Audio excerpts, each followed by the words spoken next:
Tudo bem, Sam, você falou tudo que eu não posso fazer. Mas finalmente eu quero que você me diga o que eu tenho que fazer. O que eu tenho que fazer. Não pode fazer, eu podia terminar aqui, já tava bom. Isso aqui é meio caminho andado mesmo, né? É meio caminho andado, exatamente. Mas a gente fica bem. Tá, então o que eu tenho que fazer? Vamos lá. Eu coloquei aqui um passo a passo. Vou te falar quantos passos são. 14. Não é muito grande. 14 agora? Não?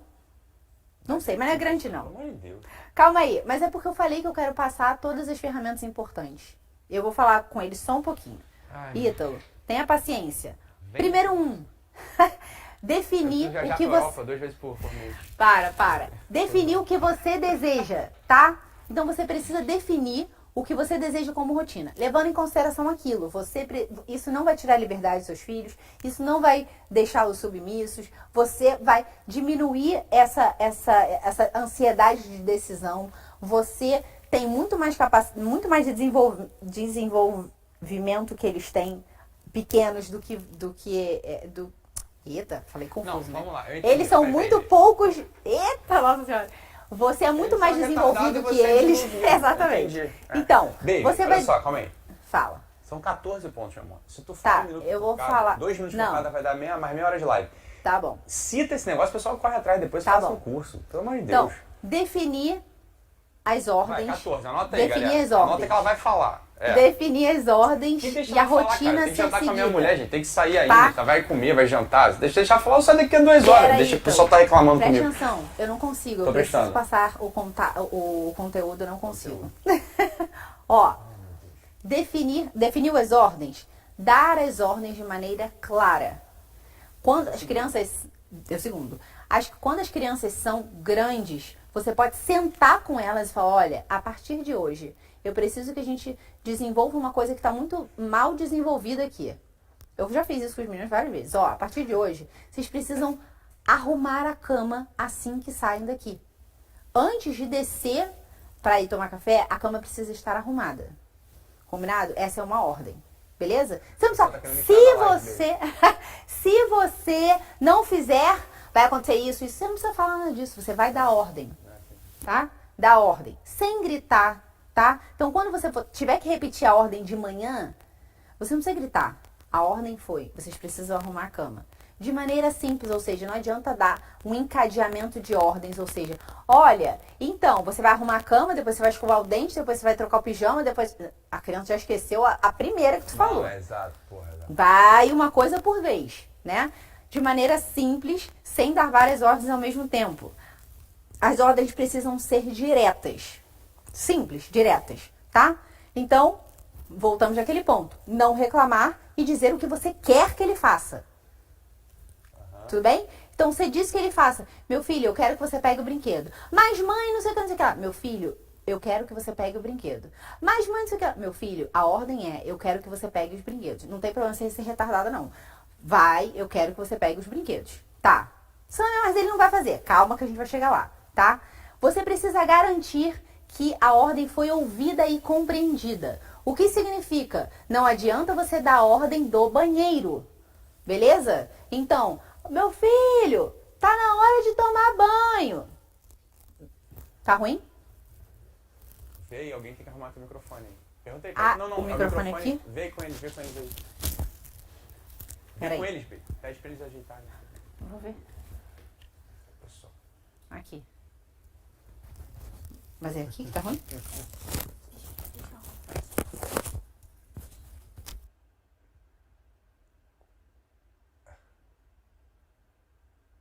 Foi por fora, de repente. Não tá... Pessoal, não tá ruim aqui no Instagram, tava ruim no YouTube, né? Era no YouTube que tava ruim. Fica tranquilo. Tá no segundo, hein, Sâmia? Esse é o segundo? É com eles, pra mim. Eu não sei, tava me avisando aqui que tava ruim. Então, ó. Valeu. Garantir que a ordem foi ouvida, ou seja, não adianta gritar do banheiro. Meu filho, você tem que arrumar não sei o quê. Ou gritar da cozinha. Você tem que ir lá falar com ele. Ai, sua mãe vai dar um trabalho, eu tava aqui fazendo a comida. É, tudo bem. Só que se você precisa garantir que ele ouviu o que você tá falando. Que ele parou de brincar. Que ele parou de ver a televisão. Que ele parou de mexer no celular. Para poder ouvir a sua ordem e compreender a sua ordem. Senão, às vezes, de fato, ele nem entendeu o que você falou, tá? Então, não falar de longe, vai lá e fala. Ter gatilhos para execução. O que isso significa? Esse é o terceiro.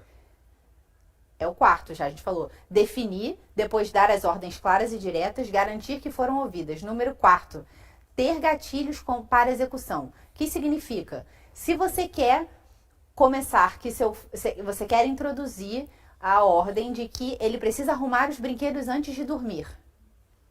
Tá? Então, você precisa arrumar os brinquedos antes de dormir. Essa é o que você definiu. Você vai falar, meu filho, guarde os brinquedos? Você não precisa. Ter gatilhos de execução ajuda muito. Ou seja, filho, olha só, depois do banho, a gente vai dormir. Só que antes de dormir, o que você precisa fazer? Arrumar os brinquedos. Então, quando estiver chegando a hora de dormir, você fala, ó, faltam 10 minutos para você dormir. O que você tem que fazer antes mesmo? Arrumar os brinquedos. Porque assim, ele vai dizer a ordem para você. Então, ele sabe o que ele mesmo tem que fazer.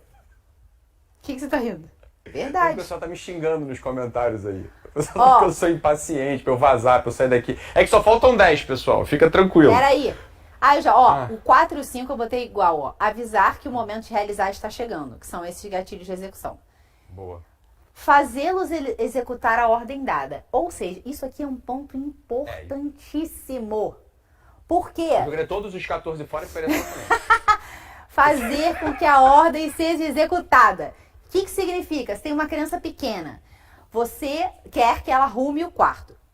Dá de início, a ordem precisa ser simples. Então, não é arrumar o quarto. Você vai arrumar o Lego. É uma coisa muito específica que ela vai ter que fazer. Porque imagina eu falar, olha só, Sam, você precisa arrumar o seu armário. Você fala, você tá brincando. Eu vou precisar de 3 dias para poder fazer isso. Porque a quantidade de coisa aqui fora do lugar é imensa. Já vai me dar taquicardia só de pensar de todas as coisas que eu preciso arrumar, né? Então, isso vai acontecer com a criança também. Então, se você deixou ela fazer aquela bagunça gigantesca no quarto, então não adianta você falar assim, você só sai do quarto quando você arrumar tudo isso. Ela não vai sair de lá nunca mais. O pessoal fala assim, quando você terminar de arrumar seu quarto, impossível. Não é impossível. Assim, concorda? Concorda não? É isso que eu tô entendendo. Não é assim que faz. Isso, não. É assim. A ordem tem que ser direta, simples e fácil execução. E você tem que ter certeza. Põe o Lego no balde vermelho. Exato.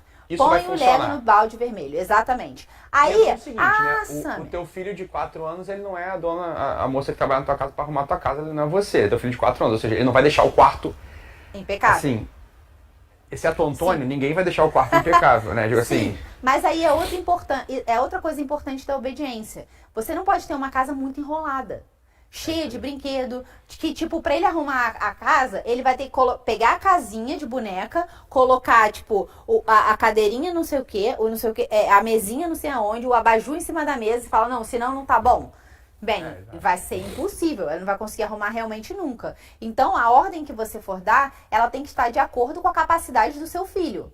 Então, se você chegar para uma criança de 2 anos, sem falar, filho, você vai colocar esse Lego dentro desse pote vermelho. Né? Excelente. É isso. Excelente, tá? Excelente. É isso. Muito simples. Fica com essa, pessoal. Fica com essa, pessoal. E além disso, mas Sam, ele não fez. Você vai junto com ele fazer. Muitas vezes eu fiz isso. Pega a mãozinha da criança e coloca dentro do Lego. Dentro do pote. Se você começar a ajudar que ela faça, ainda que você esteja ajudando, ela vai continuar fazendo. Ela vai reclamar no início, mas depois ela vai fazer. E a tendência é fazer o que o Ângelo tem feito hoje em dia. Ele mesmo já faz. Ele vê uma coisa desarrumada, ele mesmo já pega do lugar e ele já coloca, tá? Porque isso foi uma coisa que foi aprendida. Ou seja, ele criou o hábito de ver as coisas nos seus devidos lugares, tá? Isso, compreender uma dificuldade. Então, é isso, o quarto está uma zona, ou a criança está com muito sono, a criança está com fome, a criança está irritada porque, enfim, sei lá, você deu uma festa, a gente deu uma festa do Augusto. A casa está uma zona porque todos os amigos fizeram uma bagunça. É obviamente que eu não vou pedir para os meus filhos arrumarem o quarto antes deles dormirem, porque eles estão cansados, eles estão eufóricos do aniversário, enfim, não foram eles que fizeram aquela bagunça, foram crianças menores do que eles, então não adianta eu pedir aquilo naquele momento. A ordem vai ser dada no dia seguinte, quando eles estiverem bem dispostos, né, mais tranquilos, sem sono, enfim. Então, compreender uma dificuldade também nesse sentido. Se eu falei para o Ângelo, não vai para o colo da mamãe, mostrar empatia com o que está acontecendo. Meu filho, eu sei que você quer ir pro meu colo. Eu sei que você quer o abraço da mamãe, mas agora a mamãe não pode. Tudo bem? Tá? Sim. Ponto número 8. Ah, não. Ponto número 8 já estava junto desse. Que é avaliar uma circunstância que prejudique o entendimento da ordem ou a execução. Então, não dê. Não compre uma briga que você não pode resolver. Se você vai dar uma ordem e que você sabe que a criança não vai executá-la... Por exemplo, essa dele super Por cansada, exemplo, foi a festa do Augusto. Nem dá ordem. Escombro. Nem aí, dá. Assim, foi demolida, Exatamente, nem tenta. No dia seguinte você resolve.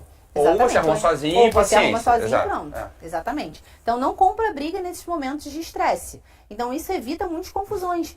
Então muitas vezes o que acontece com as crianças que fazem birra, que desobedecem, os pais fazem o quê? Na hora que a criança está com fome, no auge da fome, vamos sair para almoçar? Brilhante ideia. A criança está morrendo de fome. Ela está irritada, perto da soneca dela. É óbvio que ela vai dar confusão. É óbvio. Aí o que os pais fazem? Pega o celular e bota no celular. Ou seja, estragou tudo. Porque aí, de fato, ela vai ficar no celular, ela vai ficar parada, porque ela já está morta realmente. Ela está hipoglicêmica, está com sono, vai ficar no celular. Ela está desenvolvendo o hábito de não saber se portar à mesa num restaurante, por exemplo, né? Então, o que a gente tem que sempre ficar atento. Se eu estou fazendo algo do tipo, dar um celular ou fazer alguma coisa que está prejudicando o desenvolvimento do meu filho, eu não estou simplesmente não ajudando que ele cresça. Eu estou reforçando um hábito que vai atrapalhá-lo no futuro. E aí depois eu vou ter que resolver esse problema. Tá? Então, uma coisa muito importante que ajuda muito a melhorar a confiança e a autoridade. Reforçar boas coisas que eles fazem espontaneamente. As crianças fazem coisas boas espontaneamente. Só que o que vem na cabeça das pessoas? Ah, não fez mais do que a obrigação. Só que você já parou para pensar, isso é muito sério, você já parou para pensar que fazer a sua obrigação, você não consegue fazer? Não falando você não. Você não consegue fazer a sua obrigação? Você precisa estudar. Não consegue. Precisa acordar na hora. Não consegue. Você precisa comer bem. Não consegue. Tem que ir na academia. Não consegue. Isso não é a sua obrigação? Então, a sua obrigação você já não consegue fazer. Agora você espera que a criança consiga fazer a obrigação dela e que você não... E que tá tudo bem. Que faz mais que a obrigação dela, né? E não é assim que funciona.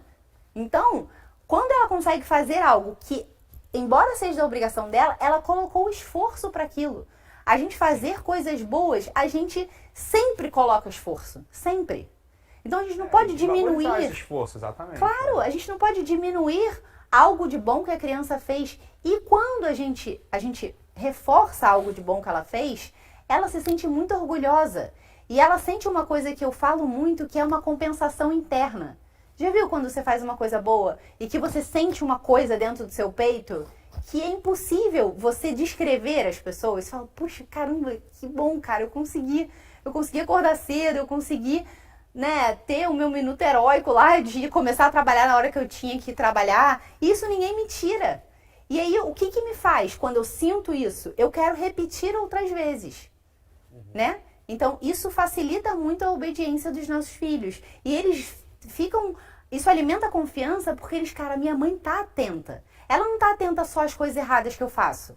Ela tá atenta a mim como um todo, né? E isso alimenta a nossa autoridade, tá? Vou falar rápido dos outros, tá? Preferir castigos que sejam... Preferir castigos que sejam como uma consequência e não castigos aleatórios. Então, quando você tira do seu filho, se você não fizer seu dever de casa, você vai ficar sem televisão. Sabe qual é a mensagem que você está passando pro seu filho? Televisão é maneiro pra caceta. É muito melhor que o dever de casa. É muito melhor que o dever de casa. E não é isso que você quer. Não é esse valor que você quer passar pro seu filho. É isso aí. Né? Mas então a gente sem perceber. É isso que eu falava no início. Apontar. Não é por Exatamente, maldade. não é por maldade. Assim, Exatamente. não direito, né? Então, o que fazer? Se o seu filho, por exemplo, não fez o dever na hora que ele tinha que fazer, que você vai estipular que hora é essa, ele vai ter que refazer no momento que ele poderia ter de lazer, por exemplo. Então, no momento que estão todos os irmãos brincando, por exemplo, você não vai poder, porque você vai ter que fazer o dever que você não fez na hora que você tinha que fazer. Tá? Você, por exemplo, não vai poder ouvir a história que a gente está acostumado a ouvir antes de dormir, porque você demorou a jantar. Então, vai todo mundo ouvir a história e você não vai poder ouvir. Ou a mamãe não vai poder te contar a história porque já passou do nosso horário de você dormir, porque você demorou muito no jantar, né? Ou então, você vai ter menos tempo de brincadeira porque você demorou muito no banho. Então, o tempo entre o banho e o sono é um tempinho que a criança, ela sempre aproveita para brincar, né? Olha, você não vai poder brincar hoje, porque você vai ter que ir logo dormir, tá? Por exemplo, você vai ficar sem brincar com a espada hoje até o final do dia, porque você não foi capaz de dividir a espada com seu irmão. Então, quem não é capaz de dividir, também não tem o direito de ter para si. São coisas que você tem que definir previamente na sua cabeça, para que você tenha como consequências, tá? A melhor coisa é você agir baseado em castigo? Não é. A melhor coisa é você conseguir fazer todo o processo anterior. E foi o que você falou. Se a gente faz todo o processo anterior, a gente praticamente não bota nossos filhos de castigo. Não existe na minha casa, de verdade. Quando as pessoas falam, não, mas que tipos de castigo? Eu falo, cara, olha, eu não coloco os meninos de castigo, porque eu tenho outras maneiras de fazer e, em geral, isso é muito mais funcional. É raríssimo eu precisar. E quando eu preciso, obviamente que não vai ser uma palmada. Porque eu tenho outros recursos anteriores a esse, né? Outra coisa, não desanimar perante a realidade de ser necessário repetir a ordem várias vezes, tá? Isso é uma coisa, assim, então, Sammy, o que fazer? O que fazer não é achar que o seu filho é muito diferente de todas as crianças porque você tem que repetir toda hora. Porque quantas vezes você tem que repetir para você mesmo que você precisa emagrecer? Que você precisa repetir para você mesmo que você não pode deixar para fazer o seu trabalho no último momento. Várias vezes. Então, se com a gente é assim, com as crianças também é assim, né? Então, você vai precisar repetir uma e outra vez até que aquilo seja internalizado, até que aquele sulco seja formado e ela faça aquilo de maneira mais fluida, digamos assim, né? Outro ponto importante, não ceder a ordens dadas. A gente não, né? Mas os pais fazem isso com muita frequência. Finge que não vê. Sabe o que você está ensinando ao seu filho quando você finge que não vê? Que ele pode agir contra a própria consciência. Isso é um problema sério no futuro, né? Ou seja, eu vejo que algo eu deveria... Isso é importante pra caramba. Eu vejo que algo eu deveria fazer. A minha mãe tá vendo que eu deveria fazer. Eu não faço e ela não fala nada. Ela não intervém. Me ajuda a ser melhor. Exatamente. Ou seja... Ela admite que eu seja uma pessoa ruim que possa agir contra uma lei estabelecida, uma contra ordem de amor. Uma lei estabelecida, exatamente. Isso é um problema para o futuro. Porque a nossa consciência, ela precisa ser cada vez mais sensível. E se você finge que não olha, você está deixando a consciência mais grosseira. Você fala, olha, não tem problema você ir contra uma ordem de amor. Você não tem problema ir contra a sua consciência, porque a criança sabe que ela não pode. Então, na hora que você vai falar, ela vai colocar o dedo na tomada, ela sabe que ela não pode, ela olha pra você, ela olha na hora. E aí, daí você fala, tipo, finge que não vejo. Ela vai lá e coloca, além dela ter de fato uma possível consequência ruim, ou seja, você perder essa autoridade, que ela não pode confiar em você, porque você já disse que ela não podia. Então, bem, pode ou não pode? Agora eu posso, agora eu não vou me machucar, enfim. Isso confunde a cabeça da criança. Além disso, ela aprende, cara, às vezes eu posso agir contra a minha consciência que não vai dar em nada. Né? E isso é muito sério pro futuro dos adolescentes. Eu sei que eu não posso usar drogas, mas tudo bem. Quantas vezes eu já agi contra a minha consciência e não aconteceu nada, né? É isso aí. Tá. Pronto. Acabou, porque a 14 era não dar muitas explicações. Recapitula tudo, explicando tudo de novo, baby.